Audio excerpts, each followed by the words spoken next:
warahmatullahi wabarakatuh. Selamat siang Pak Dodi, Mas Gemah. Terima kasih Pak Dodi sudah hadir lagi di sama-sama kita di podcast Hai Sawit kali ini. Jadi beberapa bulan lalu Pak Dodi hadir juga di Hai Sawit Mas Gemah ya, sebagai narasumber di workshop karir di Bali. Nah, hari ini kita ngobrol bareng lagi Pak terkait podcast, karena memang antusias teman-teman dari kita ngobrol di Bali dalam acara talk show karir, workshop karir itu sangat baik. Apalagi saat itu kita sama-sama tahu di Bali yang notabene tidak tahu sama sekali sawit, kita ajak workshop karir, ternyata banyak yang tertarik gitu. Dan mungkin dari sisi Pak Dodi juga waktu itu menyampaikan berkarir di industri sawit itu tidak hanya tentang perkebunan loh gitu. Ternyata ada teknologi, ada accounting dan lain sebagainya, finance begitu. Oke, nah mungkin hari ini Pak, Mas Gemah, kita akan ngobrolin yang pertama kali nih Pak. Kita berharap dari podcast ini teman-teman itu bisa dapat satu motivasi gitu Pak. Gimana awal Bapak berkarir dulu, portofolionya, kemudian sampai di posisi saat ini, mungkin bisa diceritakan capaian-capaiannya Pak, dan juga beberapa kiatnya lah Pak. Mungkin itu yang pertama Mas Gemah, kita persilahkan nih. Iya, langsung ke Pak Dodi. Pak Dodi boleh. Terima kasih udah diundang ke Hai Sawit ya. Ini pengalaman pertama juga bagi saya untuk podcast seperti ini. Tapi intinya senang sekali untuk bisa saling berbagi, sharing dengan Mas Gemah, Mas Danang, untuk rekan-rekan sekalian juga yang sebagai pemirsa atau viewers dari Hai Sawit. Tentu sangat senang. Jadi kalau dibilang pengalaman saya gimana sih kok bisa sampai nyemplung ke dunia sawit gitu kan. Awalnya mungkin kan dari situ. Yang pertama memang saya kuliah di pertanian di Universitas 11 Maret Surakarta di agronomi waktu itu. Itu juga kenapa akhirnya ke sana, karena mungkin waktu itu ada beberapa pilihan, akhirnya pilihannya jatuh ke situ. Pilihan kedua juga ini sebenarnya. Jadi memang terkadang kita nggak bisa melihat bahwasanya ini pilihan kedua, ini mungkin bukan karir saya nih nanti ke sana. Tapi belum tentu juga. Ternyata jalan hidup, kalau dibilang karir path-nya seseorang itu kadang ada beberapa hal yang kita nggak bisa rancang di awal. Nah, mungkin ini salah satunya. Jadi saya kuliah di pertanian dan memang saat itu termasuk yang lulusnya agak telat setahun ya, yang biasanya lulus 4 tahun, ini 5 tahun. Kenapa? Karena gara-garanya waktu itu sangat aktif sekali di organisasi di kampus. Nah, itu mungkin salah satu hal yang kemudian akhirnya juga membawa saya ke posisi yang sekarang. Jadi dari dulu memang senang berorganisasi, senang ngajar. Dulu sebenarnya cita-citanya mau jadi dosen gitu. Tapi akhirnya karena nggak kesampaian di situ dan berpeluang untuk berkarir di perkebunan, dan itu juga ada jalan juga yang akhirnya akhirnya menunjukkan jalan saya akhirnya ke sana.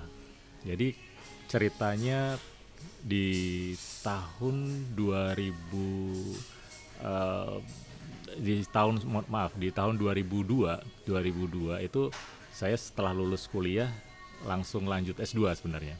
Nah, di dalam lanjut S2 itu sebenarnya belum sampai selesai, tapi udah keterima di salah satu perusahaan perkebunan yang pertama. Nah, itu akhirnya pilihan antara melanjutin S2-nya atau ke perusahaan perkebunan dulu nih. Akhirnya saya pilih ke perusahaan perkebunan karena kuliahnya alhamdulillah bisa dilanjut lewat jarak jauh gitu ya. Jadi tinggal penelitiannya saja. Jadi berpikir nanti penelitiannya nanti bisa di perusahaan yang baru nih. Penelitiannya pada saat itu juga akhirnya ngambil penelitian tentang sawit juga gitu. Nah, jadi sorry Pak, dipotong. Jadi pada saat Bapak kuliah S1 sudah kenal sawit ya Pak? Belum. Belum. Jadi sawit itu hanya pada saat itu saya kuliah masuk tahun 97, sawit itu hanya salah satu mata kuliah, judulnya Dasar Perkebunan. Di Dasar Perkebunan itu mempelajari beberapa komoditi ya. Ya, ada tebu, ada coklat, ada karet, nah ada kelapa dan kelapa sawit. Nah, jadi itu sawit itu 1/5 gitu lah istilahnya yang dipelajari di situ. 1/5 dari beberapa materi. Iya, hanya dapat itu saja pembelajaran tentang sawit, dan waktu itu belum kepikiran waktu itu wah ini bakal di perkebunan karena itu mata kuliah pilihan. Bahkan bukan mata kuliah wajib, mata kuliah pilihan. Jadi mata kuliah dasar perkebunan itu. Kenapa banyak yang ngambil? Karena mungkin ini nilainya bagus-bagus nih di situ kan, biasa gitu ya mahasiswa ya. Kita ngambil karena ini banyak yang ngambil di situ nilainya bagus nih gitu kan. Waktu itu belum kepikiran kalau bakal nanti akhirnya berkarir di kelapa sawit gitu. Nah, setelah itu baru kuliah di S2, terus kemudian akhirnya diterima di salah satu perkebunan kelapa sawit, ikut program MT juga, manajemen trainee. Manajemen trainee, kurang lebih 6 bulan, jadi 2004 akhir waktu itu ikut, dan Juni 2005 lulus gitu. Nah, ini program MT yang saya ikutin ini juga ada beberapa hal yang akhirnya menuntun saya akhirnya ke SDM, ke bidang training begitu. Jadi ikut pelatihan selama 3 bulan di kelas gitu ya. Jadi itu salah satu pengalaman yang sangat berharga. Jadi bagi teman-teman yang punya kesempatan untuk mengikuti program manajemen trainee di perusahaan, dimanapun perusahaan perkebunan itu salah satu momen yang sangat luar biasa lah di dalam menjalani proses itu. Karena digembleng 3 bulan di training center, wah itu benar-benar pengalaman yang nggak pernah ditemukan lah di tempat sebelumnya ya. Dan beruntung perusahaan saya waktu itu termasuk yang mengembangkan training center. Salah satu perusahaan di tahun itu belum banyak yang punya training center, dan itu dikembangkan dengan metode pembelajaran yang ya mungkin agak semi militer gitu ya, tapi itu yang sangat membekas gitu, yang sehingga akhirnya membentuk pribadi saya seperti yang sekarang. Dan pada saat program itu berjalan, on the job training juga di kebun juga gitu. Saya sebenarnya kalau untuk sampai mungkin ada beberapa teman-teman yang berkarir di asisten di lapangan cukup lama, kemudian nanti ditarik di training. Saya termasuk yang tidak terlalu lama di lapangan, kemudian ditarik ke training center. Jadi pada saat itu masih on the job training, dan sempat di kebun, terus kemudian akhirnya on the job trainingnya dialihkan ke HRD di bagian learning. Nah itu yang kemudian akhirnya berkarir dari situ sampai sekarang di bagian learning development. Itu di tahun berapa Pak? Nah itu di tahun 2005. 2005 Bapak udah langsung ke learning langsung di bagian learning. Memang ada banyak teman-teman yang punya jalur yang sama ke learning juga, tapi mungkin agak beda-beda ya secara pengalaman itunya. Nah cuma yang menarik bagi saya sebenarnya kenapa akhirnya terus mengembangkan diri di bagian learning dan tetap di perusahaan perkebunan kelapa sawit, karena saya tuh melihat ada banyak hal yang sebenarnya teman-teman di sebagai planter ini yang memang harus dipersiapkan betul gitu ya untuk menjadi planter itu. Jadi hal itu yang akhirnya mendorong, wah ini salah satu cara untuk berkontribusi saya, karena mungkin saya nggak lama di kebun, adalah gimana membantu teman-teman ini supaya nanti pada saat masuk ke kebun itu benar-benar bisa perform dengan baik gitu nanti ke depannya. Dan nah itulah akhirnya saya jalani sambil belajar terus untuk mendevelop diri untuk belajar hal-hal yang lain selain daripada perkebunan itu sendiri. Karena kan begitu ke learning saya mesti harus meningkatkan nih, harus tahu nih gimana sih metode pembelajaran, bagaimana sih menjadi seorang trainers, bagaimana menyusun kurikulum dan hal-hal yang memang dibutuhkan untuk itu. Jadi itu yang akhirnya harus belajar sendiri, bahkan mengeluarkan investasi sendiri ya pada saat itu, karena memang ini kayaknya ini nanti jalannya akan di sini gitu. Jadi itulah yang kemudian akhirnya membuat saya mengembangkan diri untuk kemudian akhirnya menjadi seorang trainer ya, untuk menjadi corporate trainer lah untuk yang di perusahaan. Spesifik ya Pak. Iya. Melanjutkan yang tadi Pak. Jadi 2005 itu Bapak sudah di perkebunan, salah satu perkebunan perusahaan perkebunan kelapa sawit, dan memang spesifiknya di learning and development gitu ya Betul. Pak. Nah, kalau boleh tahu sekarang kan Bapak yang seperti kita tahu sudah di Sinarmas ya. Iya, Sinarmas. Sinarmas. Apakah ada job desk atau spesifikasi detail untuk jabatan Bapak dan sekiranya membawahi apa saja sih gitu Pak? Iya, memang untuk perjalanan di karir ya, terutama sampai sekarang di Sinarmas. Di Sinarmas ini sebenarnya spesifik untuk program development itu ada satu bagian tersendiri gitu ya, ada satu bagian divisi tersendiri, dan di situ punya tim tersendiri yang cukup lumayan banyak di sana yang membantu program. Jadi program development di Sinarmas yang saat ini saya tangani adalah program pengembangan, baik itu pelatihan yang sifatnya soft skill maupun technical skill gitu, untuk seluruh staff ya, dari mulai dari Sumatera Utara sampai Papua, seluruhnya yang di bidang upstream ya. Nanti upstream itu yang di hulunya ini ya, di bagian hulunya yang kita tangani dari keseluruhan. Dan juga selain itu yang utamanya sebagai satu job desk-nya gitu. Nah, program pengembangan itu sendiri juga dibagi menjadi beberapa program. Ada yang satu yang namanya compulsory program. Nah, program wajib yang dibuat berjenjang. Nah, berjenjang ini mulai dari yang entry level yang dinamakan BMDP itu, Basic Management Development Program, kemudian nanti naik untuk calon, itu kan calon asisten untuk BMDP, calon ASCAP ada program namanya SMDP, SMDP Supervisory Management Development Program, kemudian nanti mau naik ke tingkat manager juga ada programnya lagi, Middle Management Development Program, MMDP untuk calon manager, bahkan nanti di calon RC ya, atau kemudian PC di level EVP, di atas manager itu ada level EVP, itu ada program tersendiri yang namanya, kalau dulu kita nyebutnya AMDP, Advanced Management Development Program, sekarang namanya dirubah menjadi GMDP, General Management Development Program.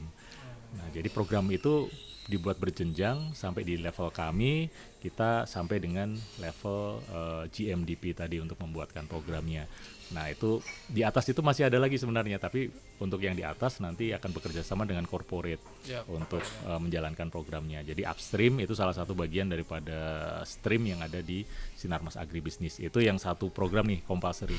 Selain itu kita juga ada program yang reguler. Yang reguler itu program reguler yang di luar yang compulsory tadi. Setelah mengikuti program itu, untuk program pengembangan secara rutin itu ada program reguler soft skill training, sama juga ada juga program reguler untuk technical trainingnya. Itu improvement gitu ya Pak? Ya, untuk improvement. Jadi mereka masih bisa ngikutin program-program pelatihan secara rutin setiap tahunnya. Jadi nggak harus nunggu ada program BMDP atau SMDP, karena kan itu digunakan memang untuk penjenjangan. Kalau dia udah naik sebagai asisten, nunggu lagi program SMDP-nya kan masih cukup lama, dia mesti harus berkarir dulu.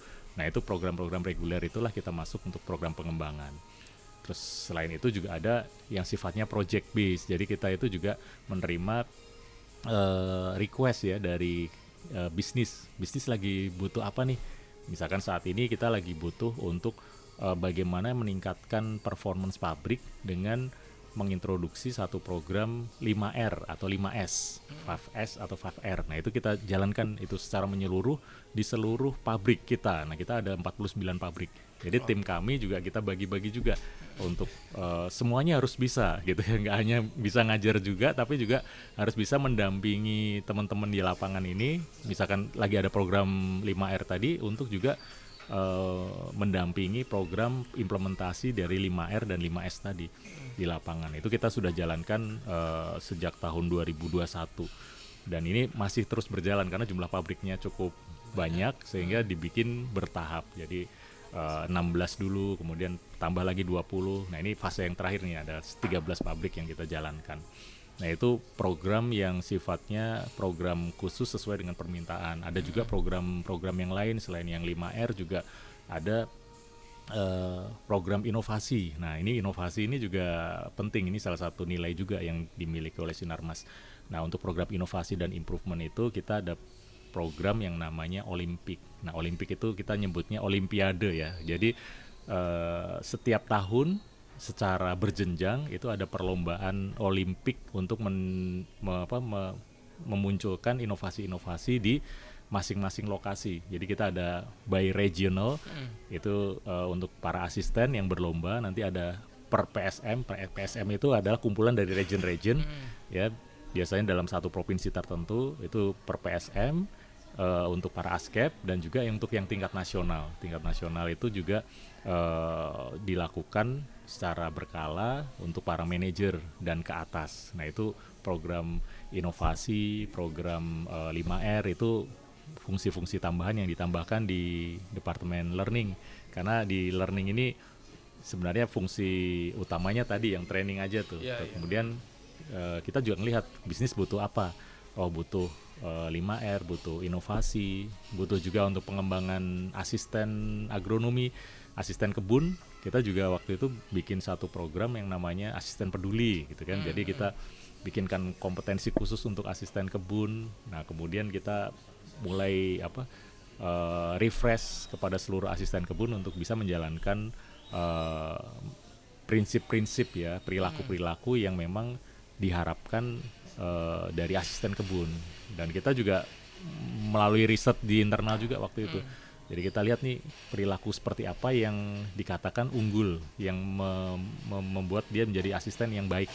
Terus kemudian kita pilah nih, akhirnya dapatlah ada 8 perilaku yang kemudian ini kalau ini ditetapkan, mereka akan jadi asisten yang unggul di lapangan. Nah itu juga jadi bagian dari program learning development gitu. Apalagi sekarang kita udah mulai masuk ke digital nih. Sekarang kita bikin namanya LMS gitu. Itu juga tentu akan ikut juga berperan di situ juga gitu. Bikin konten. Nah, sekarang kayak gitu juga nih. Upgrade materi yang tadi gitu ya, upgrade materi itu juga bagian daripada itu. Jadi kalau lingkupnya di bagian itu. Kalau di learning termasuk juga kami juga untuk mendukung tadi program-program wajib seperti compulsory tadi kan ada yang kita butuh masukan ya. Tadi kita ada beasiswa, itu bagian dari tim learning juga mengelola beasiswa itu, termasuk juga untuk program PKL dan magang yang ini kebetulan kita sedang akan lakukan untuk lebih memperluas lagi, karena sebelumnya untuk intake para asisten itu kita hanya 2 sumber nih. Yang satu yang rekrutmen terbuka seperti yang saat ini sedang dijalankan untuk BMDP, yang saat ini dijalankan di Medan, dan juga ada dari beasiswa. Nah saat ini kan baru 2 itu. Nah kita mau tambah satu source lagi nih, di mana kita akan menerima di universitas-universitas yang sudah bekerja sama. Makanya ini kita gencar melakukan kunjungan ke kampus-kampus untuk bekerja sama untuk nanti menerima program-program PKL dan magang gitu. Untuk nanti PKL dan magang itu kalau udah masuk ke kita udah jadi talent scouting awal. Jadi udah mulai dari awal kita udah tahu dulu nih yang mana yang bagus gitu, yang bisa nanti kita akhirnya bisa kita rekrut begitu. Jadi sistemnya itu yang saat ini kita sedang kembangkan, dan tim learning juga kolaborasi dengan tim rekrutmen dan tim HR juga menjalankan program itu. Gitu sih. Kurang lebih itu yang di Sinarmas. Luar biasa. Jadi ada ke depan akan ada juga tambahan selain BMDP dan beasiswa ya, Pak. Kita juga magang ya. Nah, itu kira-kira apakah ada perbedaan fasilitas, Pak, yang akan diterima oleh rekan-rekan yang baru bergabung nih ke Sinarmas, misalnya yang dari program BMDP dari sisi fasilitasnya seperti apa, kemudian dari sisi beasiswa ataupun yang nanti kedepannya dari program magang nih, gitu, dari sisi fasilitas rekan-rekan apa? Karena kita harus akui bahwasanya saat ini SDM kita mayoritas Gen Z, Pak. Yang tentu salah satu fasilitas yang jadi catatan adalah jaringan misalnya. Karena kalau cerita pesawat kan pasti di remote area ya, Mas Gema ya, Pak Dodi. Betul. Nah, mungkin kita bisa informasikan, Pak, kepada rekan-rekan dari 3 kategori tadi, Sinarmas supportnya seperti apa gitu, Pak. Nah, dari ketiga program yang nanti akan dijalankan dengan satu program tambahan tadi, untuk program yang pada saat pelaksanaan itu fasilitasnya nggak akan berbeda. Hanya berbedanya kalau untuk beasiswa kita memang investasi dari awal, rekan-rekan lulus dari SMA atau SMK, kemudian kita rekrut, kita kuliahkan, kuliahnya dibiayai, kemudian nanti ada mekanisme kompetisi nih, kalau masuk 10 besar nanti akan dapat bantuan tambahan gitu ya. Tapi pada saat mereka PKL atau magang di lapangan, benefit yang didapatkan itu sama dengan teman-teman yang ikut program yang lainnya. Jadi kita kalau cerita beasiswa itu bedanya hanya kuliahnya aja, kuliahnya yang kemudian dibiayai oleh perusahaan. Kalau yang BMDP kuliahnya kan teman-teman udah kuliah sendiri nih, udah lulus, terus kemudian ikut program. Nah ikut program itu selama program akan menerima uang saku dan uang makan selama menjalankan program BMDP tadi. Nah, yang diterima ini sebenarnya sama dengan pada saat yang beasiswa juga, pada saat magang juga sama, menerima uang saku dan uang makan selama mereka di lapangan. Nah, nanti juga untuk yang program yang baru yang kita akan jalankan untuk PKL dan magang ya, internship tadi, itu juga akan dibikin sama juga pada saat di lapangannya. Hanya saja memang yang kita support pada saat nanti teman-teman kalau ikut PKL atau magang itu nanti kita biayakan di perusahaan untuk uang saku dan uang makannya. Jadi itu adalah salah satu fasilitas yang nanti bisa diperoleh terutama untuk universitas-universitas yang juga sudah bekerja sama dengan perusahaan. Makanya kita dorong juga ya mungkin beberapa teman-teman yang lain yang belum memiliki kesempatan untuk magang, ya jangan berkecil hati, bisa masuk lewat jalur BMDP gitu. Kalau ingin mau masuknya lebih awal lagi, ikut program beasiswa gitu. Jadi pilihannya ada banyak gitu. Iya, karena gitu. Cerita fasilitas ini kan untuk kita butuh SDM yang bertahan cukup lama ya. Betul, apalagi sudah settle, sudah cocok dengan SOP kita, sudah cocok dengan sistem kita. Kita berharap juga akan lama. Mungkin obrolan kita di PHCA Pak ya, di Asosiasi HRD Perkebunan adalah engagement gitu. Gitu. Nah, ya mudah-mudahan teman-teman juga bisa bisa bertahan cukup lama dan berkarir mungkin, apalagi dengan jenjang karir yang terbuka lebar gitu Pak. Dari start asisten, askep dan seterusnya gitu. Jadi sebenarnya Mas Danang tadi udah dijelasin sama Pak Dodi ya, mengenai beberapa program itu ada seperti BMDP, ada program beasiswa, ada program tadi kalau kami tangkap itu magang, internship yang terbaru ya Pak Dodi. Nah ini kan tentunya banyak sekali hambatan Pak di jalan lah yang dilakukan, pasti ada kan Pak? Ya, misalnya semacam pada saat kita rekrutmen, ternyata rekruternya ada beberapa yang memang tidak sesuai kualifikasi dan lain sebagainya. Nah ini kira-kira dari tim Pak Dodi atau Sinarmas itu sendiri bagaimana menanggapi ketika ada something lah pada proses rekrutmen dan lain sebagainya, dan yang sering dialami itu apa biasanya Pak? Oke. Jadi untuk program tadi tentu pasti ada hal-hal yang menjadi kendala ya, jadi hambatan ya, dan yang kami lakukan secara sistem itu membuat satu mekanisme supaya kita tidak terlalu lama untuk kemudian merasakan dampaknya itu berlarut-larut. Itu yang pertama. Yang pertama secara sistem kita lakukan evaluasi itu berkala, sehingga kalau misalkan dia tidak perform di satu titik tertentu, ya sudah mungkin belum tempatnya di Sinarmas gitu ya, belum cocok dengan budaya Sinarmas dan seterusnya. Dan kalau terjadi seperti itu ya kita memang ya nggak bisa kemudian gimana caranya supaya nggak bisa terjadi seperti itu, nggak mungkin juga. Itu mungkin memang salah satu bagian dari resiko yang mungkin bisa terjadi ya kapanpun.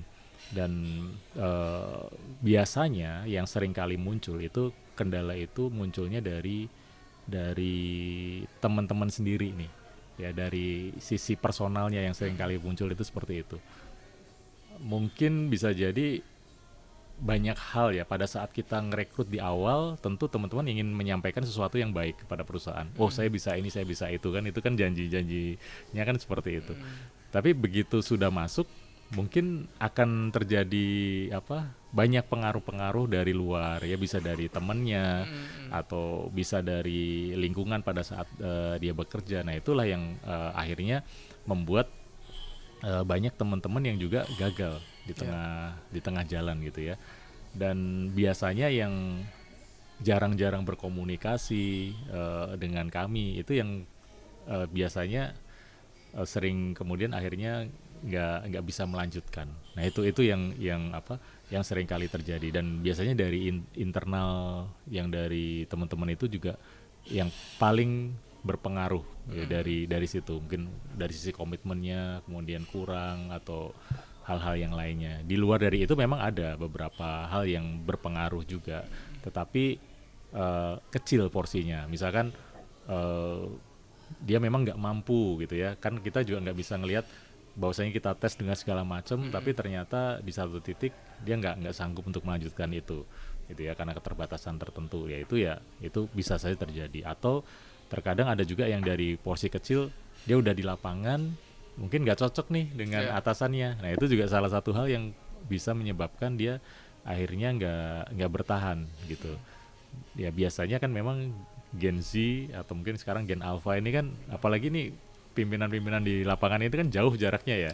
Mungkin jaraknya bisa 20 tahun gitu ya, jarak usianya ya, antara yang baru masuk dengan pimpinan di lapangan, para manajer gitu, itu jaraknya cukup jauh gitu, sehingga memang harus ada dua sisi gitu ya. Artinya kalau misalkan Gen Z-nya nggak mau mencoba memahami yang di atas, itu juga jadi problem gitu ya.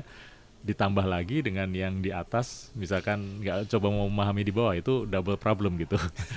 Tapi kalau minimal salah satunya ada, itu biasanya akan bertahan gitu ya, akan bertahan. Apalagi kalau kedua-duanya terjalin komunikasi yang baik, itu kondisi yang sangat ideal. Maka kita juga terus kembangkan juga tim kita di internal ya, staffnya, manajer-manajer yang memberikan bimbingan. Kita juga sering komunikasikan apa kendala dari teman-teman di lapangan supaya tadi mengurangi jumlah yang akhirnya nggak bisa menyelesaikan program gitu. Saat ini sih kalau dari total keseluruhan ya yang dijalankan, biasanya kalau dari sisi tingkat kelulusan yang selalu pasti di atas 95% itu mereka lulus. Artinya kalau tidak ada sesuatu yang aneh-aneh gitu ya, artinya kalau mereka itu kita udah bimbing, kita udah bikinkan kurikulum dengan baik, terus kemudian kita pandu pada saat OJT harus seperti ini yang harus kamu lakukan, benar-benar kita bantu teman-teman, dan kalau itu dijalankan ya pasti pasti dia akan lulus gitu. Sehingga tingkat kegagalan untuk lulusnya itu sebenarnya relatif kecil ya. Bahkan sering ya kita lulusan 100% gitu. Kalau 1, 2 itu paling banyak tuh. Kalau di antara 30 itu paling 1 gitu. Kalaupun ada yang memang benar-benar sangat nggak bisa dipertahankan gitu ya. Yang gitu. penting intinya on the track aja ya Pak. Iya gitu, yang penting itu.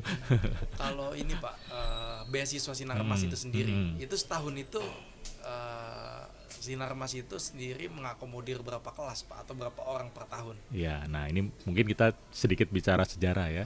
Jadi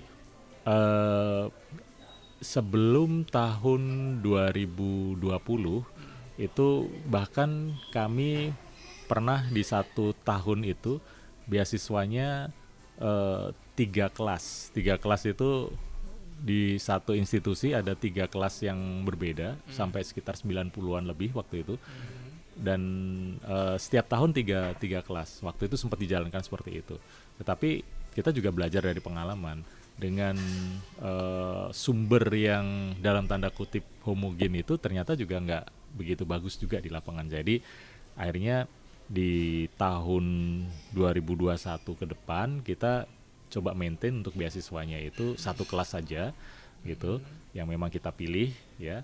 Terus kemudian yang lainnya kita ambil dari sumber yang lain, dari BMDP maupun nanti dari pemagangan yang kita nanti akan jalankan itu. Jadi nanti Yang sekarang kan pemagangan kan baru akan kita jalankan di tahun ini. Mungkin kita baru akan panen tahun depan atau tahun depannya lagi pada saat mereka lulus kan. Tapi yang BMDP ini akhirnya jadi akan lebih banyak nih jumlah batch-nya, yang tadinya beasiswa ada 3, sekarang hanya 1, berarti harus diganti sama BMDP-nya tuh jadi 2. Tuh, minimal ya 2 kali. Plus nanti dengan pemagangan kita ada 1 untuk pemagangan yang kita bisa ambil dari situ. Pemagangan itu nanti yang kita pilih juga nanti akan masuk ke BMDP juga, tapi dengan program yang disesuaikan karena mereka udah magang di tempat kita nih. Mungkin kita bisa durasinya kita akan bisa sesuaikan, bisa lebih dipercepat karena mereka sudah magang di tempat kita. Bahkan ada beberapa universitas yang mau ya untuk kemudian menyesuaikan kurikulumnya untuk kemudian nanti dimasukkan hal-hal yang teknis yang ini nanti bisa dipelajari dulu di kampus. Nah itu akan semakin mempermudah prosesnya gitu. Satu lagi sebenarnya Pak, emang dulu ini masih seputar beasiswa dan pendidikan. Jadi Mas Danang seperti kita tuh ya Pak Dodit ya, izin ini kan kalau jenjang atau kerjasama dengan universitas ini kan ada jenjang ya Pak. Ada di mana itu diploma 3, ada yang 1. Nah sementara yang kita tahu lah, yang kami tahu bahwasanya Sinarmas selalu membuka untuk peluang yang sarjana, yang S1. Nah apa kabar semisal ini ada salah satu perusahaan perguruan tinggi yang memang yang fokusnya diploma 3 tetapi spesifik tentang ilmunya kesawitan gitu Pak. Tentang kelapa sawit dan juga apakah itu mempunyai peluang yang sama ikut program dari Sinarmas, salah satunya BMDP itu. Sedangkan yang kita tahu ini kan rata-rata S1 kan. Betul. D4 dan S1 gitu ya. Betul. Padahal kalau S1 ini kan biasanya kan ada pertanian aja gitu Pak. Tapi ada beberapa yang saya tahu juga ada beberapa diploma 3 yang memang spesifik khusus sawit gitu. Iya, baik. Ya ini terima kasih, nih pertanyaannya yang sangat sering ditanyakan karena memang di dalam kita merekrut untuk BMDP sebagai entry level kita di MT selalu ngambil yang D4 dan S1 gitu. Nah ini memang ada salah satu pertimbangan juga mengapa kita mengambil D4 dan S1 karena memang diharapkan ini jenjangnya peserta yang nanti akan mengikuti program ini bisa cukup panjang untuk menjadi seorang leader ke depan. Bukan berarti kalau yang D3 itu nanti nggak bisa nanti mencapai posisi tertentu, tentu nggak juga seperti itu gitu kan. Tetapi lebih kepada apa ya? Kalau saya bilang kita meyakini. Jadi kalau kita kembali ke SKKNI sendiri, gitu kan. Memang ada 2 jalur yang bisa dipilih untuk mendapatkan kualifikasi, gitu kan, melalui pendidikan atau melalui praktek di lapangan, gitu kan. Ada dua yang bisa disetarakan gitu. Nah di kita mengambil yang melalui pendidikan tadi untuk kualifikasinya. Nah bisa nggak kalau yang melalui pengalaman nanti masuk ke Sinarmas juga? Tentu masih bisa, tapi mungkin jalurnya tidak melalui manajemen trainee seperti yang disampaikan tadi. Mungkin dia bisa berkarir dulu di tempat yang lain gitu ya. Terus kemudian nanti kita akan merekrut sebagai professional hire. Nah, itu sangat memungkinkan untuk yang seperti itu. Apalagi kalau dia berkarir di tempat lain dan kemudian dia juga udah bisa membuktikan kompetensinya itu. Jadi kita menggunakan pendekatannya seperti itu. Yang kita ambil kualifikasinya itu kalau di SKKNI kan antara S1 dan D3 juga dibedakan nih kualifikasinya, KKNI-nya ya. Beda 1 tingkat. Nah, sebenarnya 1 tingkatnya itu tetap bisa diraih kalau dia memiliki pengalaman. Nah, gitu. Jadi bagi perusahaan-perusahaan yang menerima D3 yang kemudian dijadikan MT, nggak ada yang salah dengan itu, gitu kan. Dan berarti yang diyakini untuk meningkatkan itu, meningkatkan kualifikasinya, berarti mereka akan menimba pengalaman selama mereka nanti ditempatkan itu untuk mencapai kualifikasinya tadi, gitu. Itu sah-sah aja sih, nggak ada masalah. Dan bahkan kita juga kalau ada yang seperti itu juga jadi oh siapa tahu, mana tahu nanti itu jadi target potensial kita ke depannya gitu kan. Jadi mungkin lebih melihat dari sisi itu sih. Jadi ya tetap ada peluang untuk teman-teman juga, tapi mungkin di tempat yang lain. Tapi nanti kalau mau ke Sinarmas setelah nanti berkarir, itu sangat memungkinkan. Iya, masuknya ke professional hire. Gitu. Iya. Cari pengalaman dulu. Memang kita juga di entry level ini harapannya awalnya kita pinginnya semuanya kita bimbing semua nih dari awal, program MT-nya atau beasiswanya. Tapi kenyataannya ternyata nggak bisa gitu juga. Ternyata dari apa yang kita supply kadang masih kurang aja itu. Gitu ya. Pasti akan ada ya 5, 10 atau berapa yang kita ambil dari eksternal, karena mungkin menunggu waktunya agak cukup lama kan. Menunggu waktu trainingnya kan bisa 10 bulan gitu kan. Kalau beasiswa lebih lama lagi nih, dari dia awal sampai dia lulus kan. Atau kalau di beasiswa biasanya kita masih ada pemantapan lagi 3 bulan. Ya antara 3 bulan sampai 10 bulan itu kan waktu yang cukup lama. Ada yang butuhnya segera nih. Kalau sudah seperti itu, nah ini peluang dari teman-teman yang udah D3 tapi udah punya pengalaman untuk nanti menunjukkan bahwasanya ini loh saya bisa untuk siap diambil sebagai professional hire gitu. Oke, berarti masih bisa Pak ya, terbuka. Masih ada banyak Pak peluangnya. Tinggal itu kalau semuanya nanti diambil Sinarmas nanti, waduh yang lainnya nanti. Iya, karena Sinarmas favorit sih Mas Gema. Takutnya gitu ya. Nanti kita buka semuanya, waduh nanti berbondong di sini. Ya kita inilah kebetulan masing-masing punya pendekatan yang berbeda-beda. Itu malah jadi sesuatu yang memperkaya, gitu, memperkaya kita. Nah, gitu sih. ada satu ini sebenarnya Pak, satu irisan bersama-sama. Jadi ada yang dikuliahkan, tentu menerima materi-materi dari kampusnya. Ya kan Mas, ada yang masuk MT dari berbagai kampus nih ikut BMDP, mungkin katakanlah dari 11 atau 15 universitas, 30 orang BMDP itu juga diberikan materi-materi ya kan di MT mungkin Pak ya, manajemen trainee. Ada juga yang pemagangan. Mungkin kalau pemagangan artinya kita juga turut merasakan budaya perusahaan, turut mengikuti SOP yang ada. Nah, sebenarnya yang menarik dari ketiga pola ini semuanya perlu pemantapan. Begitu kan. Nah, dari Sinarmas. Nah, sebenarnya yang kita ingin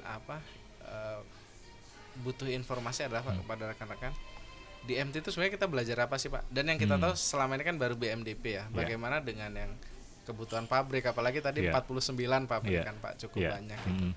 Nah, sebenarnya pemantapan seperti apa yang Sinarmas tuh tekankan sepanjang MT itu gitu Pak. Materi-materi apa yang harus diterima nih gitu supaya ke depan jalannya itu bisa bersamaan dengan yang diharapkan oleh manajemen.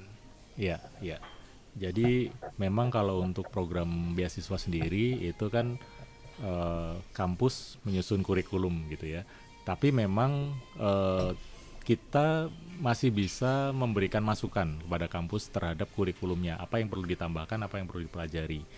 Namun kalau di kampus kan kita nggak bisa bilang bahwasanya oh ini metode panennya menggunakan cara ini, kemudian dia yang diajarkan kan lebih ke konsep di dalam satu metode tertentu itu seperti apa gitu. Nah itu yang diajarkan di kampus. Tapi pada saat nanti akan masuk ke perusahaan, nah para mahasiswa ini juga butuh untuk menyesuaikan dengan standar operating procedure atau policy yang berlaku di perusahaan. Nah inilah yang kita tekankan sebenarnya di situ. Artinya apa yang mereka sudah dapatkan di kampus tentang konsep yang mereka pahami itu akan memperkaya mereka dan mempermudah mereka pada saat mereka memahami SOP yang dijalankan di perusahaan. Kenapa sih perusahaan menggunakan cara A, gitu, tidak menggunakan cara B? Nah itu mereka jadi nyambung nih. Kenapa sih di sini pakai brondol 1, kenapa nggak brondol 2 gitu ibaratnya kan? Nah secara konsep itu kan mereka belajar di kampus, kenapa harus seperti itu? Nah pada saat prakteknya begitu perusahaan menerapkan yang seperti ini, mereka dapat ilmu baru nih. Oh ternyata yang jadi pertimbangan perusahaan ini karena A, B, C, D gitu ya. Nah itulah yang akhirnya membuat kita harapkan dari mahasiswa yang tadi lulusan tadi bisa lebih mudah beradaptasi dengan perusahaan dan bisa lebih lama lagi nanti bertahan di perusahaan. Memang ada beberapa yang mempunyai pendapat bahwasanya kalau udah OJT atau magang di perusahaan, ya udah kalau bisa nggak usah begitu lulus langsung aja jadi asisten gitu, nggak perlu lagi. Tetapi ternyata mungkin bukan itu yang paling tepat kalau misalkan dijalankan, karena dulu kami juga pernah melakukan hal yang sama seperti itu, begitu lulus kemudian langsung ditempatkan. Namun pada saat pelaksanaannya di aktualnya setelah penempatan, para mahasiswa ini, lulusan ini akan sulit di dalam beradaptasinya ternyata gitu. Dan itulah yang kemudian akhirnya butuh pemantapan itu ya, apalagi ditunjang dengan yang BMDP nih misalkan, mereka udah belajar di kampus gitu, tapi tetap di BMDP disampaikan konsepnya kembali, kemudian ada OJT lagi, mungkin di kampusnya dia ada OJT, tapi OJT ini di perusahaan gitu. Bedanya kalau beasiswa, mereka nggak perlu OJT lagi, itu aja. Jadi nanti pemantapan ini lebih kepada mengasah daya analisis mereka terhadap apa yang mereka sudah pelajari di waktu PKL dan magang gitu. Itu yang kemudian diperkuat lagi, dimantapkan lagi supaya nanti mereka semakin mudah begitu lulus pemantapan ini udah langsung bisa siap pakai gitu ya. Seperti itu sih. Jadi sudah sebenarnya maksudnya sudah sangat jelas sih kalau untuk yang program BMDP, habis itu juga tadi ada beasiswa beasiswa, ada juga nanti akan launching ya program internship. Jadi teman-teman di sana yang sobat sawit lah, yang generasi apalagi yang fresh graduate, jangan khawatir bahwasanya seandainya kita ingin bergabung atau ingin mencari peluang di Sinarmas, banyak program-program yang cocok dari beberapa kalangan Pak. Yang tadi yang pertama dari lulusan SMA bisa masuk ke beasiswa. Nah itu setahun per tahun pasti ada kan ya Pak? Iya, setiap tahun ada. Per tahun ada. Habis itu BMDP yang untuk fresh graduate yang baru lulus. Adapun yang teman-teman yang mau mencari tempat magang, PKL, internship, itu juga ada peluang untuk melanjutkan karirnya di Sinarmas itu sendiri. Ini sekarang kita agak sedikit lari dari learning ya. Oke, learning ya, sedikit aja. Ini mengenai upstream dan downstream. Upstream downstream ya. Pak Dodit. Yang seperti kita tahu bahwasanya Bapak kan sekarang sebagai yang leading learning and development khusus upstream ya. Upstream betul ya. Upstream. Nah, emang sih sebenarnya kita paham Pak. Upstream dan downstream itu paham. Pak, kita kayak kami paham lah, tapi ada beberapa mungkin dari teman-teman di luar sana ada kadang-kadang perbedaan upstream sama downstream sering kebalik gitu. Mungkin sedikit diberikan pencerahan lah dari Pak Dodit itu bagaimana kira-kira di sisi sistematis sendiri lah. Kalau upstream itu mencakup apa aja, downstream itu mencakup apa aja saja gitu. Baik. Ya, kalau dari pembagian sendiri, upstream itu lebih dikenal industri hulu ya. Industri hulu tuh kalau di perkebunan kelapa sawit yang termasuk di dalamnya adalah mulai dari kelapa sawit itu ditanam, kemudian dirawat, setelah itu dipanen buahnya, diambil buahnya nih ya, tandan buahnya diambil, kemudian tandan buahnya itu proses di pabrik ya, namanya proses milling ya, mill. Nah, dari proses mill tadi diekstraksi, jadilah dia CPO dan kernel. Nah, disitulah proses upstream itu sampai di situ. Proses sampai memproduksi CPO dan kernel. Nah, itu proses upstream. Ada beberapa yang bagian daripada proses kernelnya itu ada di di upstream, ada juga yang menaruh itu di downstream. Itu yang namanya kernel crushing plant, karena kernel itu masih produk yang belum jadi minyak nih. Ini kan masih inti sawitnya. Nah, inti sawit itu supaya jadi minyak kan mesti harus dipecah dan di press lagi, diekstraksi untuk keluar minyaknya. Nah itu ada yang memasukkan itu ke upstream, ada juga yang memasukkan ke downstream gitu. Tergantung dari size perusahaannya gitu kan. Kalau biasanya size perusahaannya nggak terlalu besar, itu masuknya ke downstream karena mereka hanya bikin pabrik hanya untuk mengekstrak CPO dan menghasilkan kernel saja. Karena kalau untuk bikin pengelolaan kernel crushing plant itu harus bikin pabrik lagi gitu kan. Nah, artinya itu investasi lagi. Jadi pembagiannya seperti itu. Itu untuk sampai dengan upstream. Kemudian kalau yang downstream adalah proses selanjutannya. Jadi mulai dari CPO yang kemudian nanti akan diolah di refinery. Ya, refinery itu bagian dari downstream untuk kemudian nanti menghasilkan olein dan stearin gitu kan, minyak goreng dan yang jadi margarin nantinya nih ya. Nah, itu diproses di downstream. Nah, CPO ini juga bisa diproses dengan cara yang lain juga, ya. Itu bisa diproses sebagai biodiesel gitu ya, untuk bahan baku pembuatan minyak alami ya, untuk yang minyak diesel tapi yang dari bahan bakar dari nabati itu juga bisa diolah seperti itu.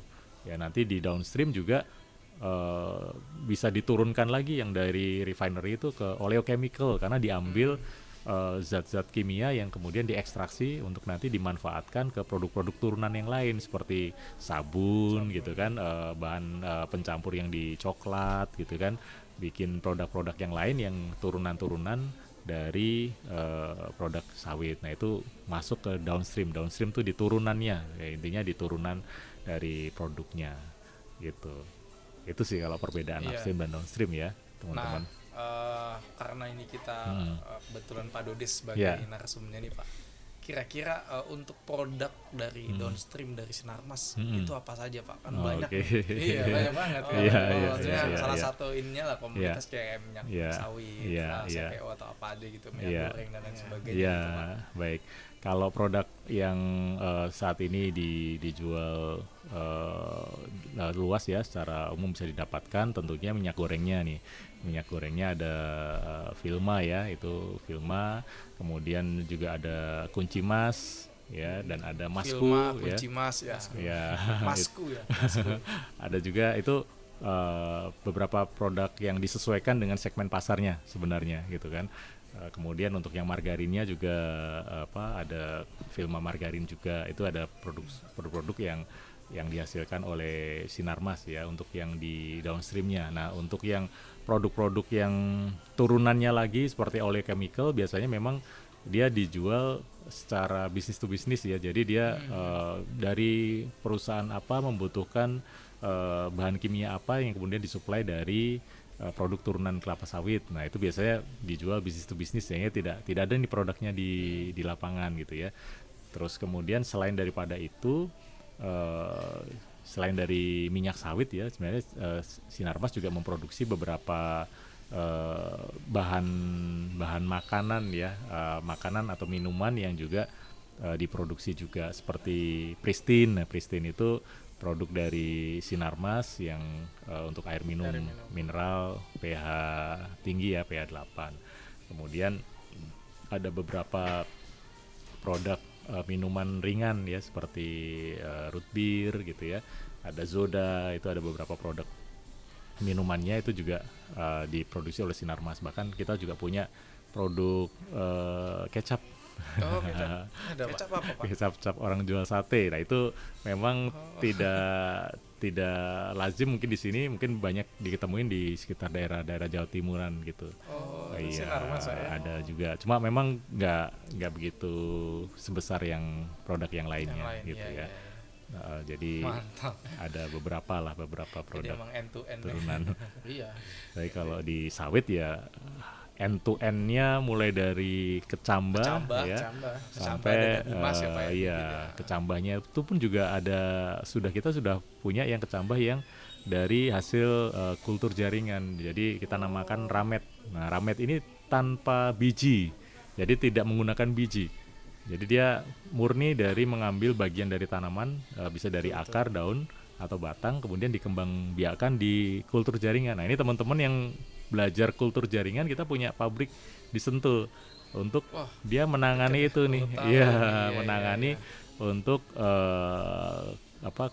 tissue culture ya, yang untuk ngembangin tadi nih bahan sumber tanamnya, dan kita sudah menerapkan di lapangan ya, khusus untuk ramet ya, kita nyebutnya ramet itu untuk di lapangan itu bahkan porsinya bisa 4:1, jadi rametnya lebih banyak dibanding yang konvensional karena potensi produknya itu jauh lebih tinggi untuk ramet itu, meskipun memang investasi di awalnya lebih mahal. Harga biji itu kan sekarang sekitar belasan ribu ya, sekitar belasan ribu. Kalau harga ramet itu bisa di atas 100 ribuan gitu, harga satu ramet. Iya, itu udah ada yang produksi Pak, udah TM? Kita udah saat ini ada beberapa yang sudah masuk ke TM sih, udah beberapa masuk ke TM. Cuma itu kan ada generasi yang pertama, ini yang generasi yang kedua, kita juga terus menerus kembangkan dari rametnya itu. Masih gitu ya. Produk ya, internal aja gitu Pak, konsumsi internal. Saat ini kita di konsumsi internal, mungkin nanti saya perlu cek lagi apakah ada yang sudah memesan dari luar ya, untuk ramet ini.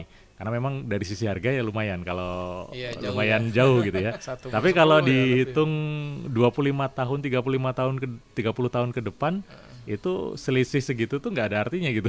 Bener nggak? Setelah menghasilkan kan Pak? Setelah menghasilkan kan? Akumulasi menghasilkannya lebih besar. Ibaratnya kan kita nambah 100.000, dapat hasil yang berapa kali lebih tinggi gitu kan? Lebih tinggi, besar ya. Iya, mungkin kita ngeliat, aduh mahal gitu. Tapi kalau untuk skala besar, nah itu salah satu mengapa kita kembangkan ramet itu, karena kita udah nggak bisa perluas lahan kan?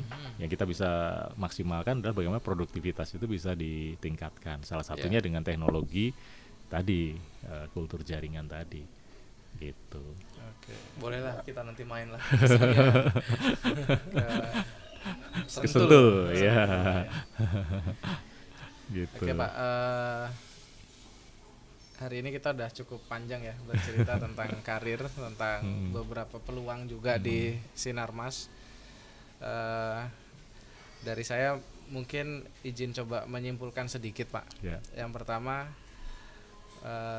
terbuka lebar, kita harus sampaikan bahwasanya ya Sinarmas terbuka lebar dengan siapapun yang turut bergabung, baik mulai dari program beasiswa yang dari lulusan SMA, kemudian magang, yang akan launching, dan juga BMDP yang secara rutin juga dilakukan begitu. Belum lagi yang professional hire, misalnya ada posisi kekosongan dan butuh cepat gitu Pak ya. Serta ya konsentrasi Sinarmas di bisnis prosesnya juga luar biasa, mulai dari kecambah tadi yang juga sudah terbagi 2 jenis, ada yang dari biji, ada yang dari kultur jaringan, sampai program produk yang di akhir nih. Kayaknya di semua retail kita jumpai deh produk dari Sinarmas gitu kan. Nah itu yang luar biasa. Oke, cukup Pak ya. Pak Dodi, Mas Gema, untuk kesempatan kali ini. Kami dari Hai Sawit mengucapkan terima kasih kepada Pak Dodi secara pribadi dan juga Sinarmas secara corporate. Kemudian Mas Gema juga terima kasih, selalu support Hai Sawit beliau Pak. Iya, mantap. Jadi beliau memang memberikan arahan untuk banyak program yang harus kita jalankan dalam hal khususnya kampanye positif sawit baik lah, karena kita di lini media begitu. Ya mudah-mudahan ke depan ada program lagi Mas Gema ya. Kita bisa kolaborasi bareng Smart Pak, bareng Sinarmas gitu. Kita juga terima kasih diundang juga sama Sinarmas ya ke dalam beberapa event yang barusan hari ini kita laksanakan, event talk show itu. Terima kasih Pak Dodit dan seluruh tim Sinarmas. Cukup sekian dari kita. Oke, assalamualaikum warahmatullahi wabarakatuh. Waalaikumsalam warahmatullahi wabarakatuh. Selamat sore. Sehat selalu Pak Dodi. Iya, thank you.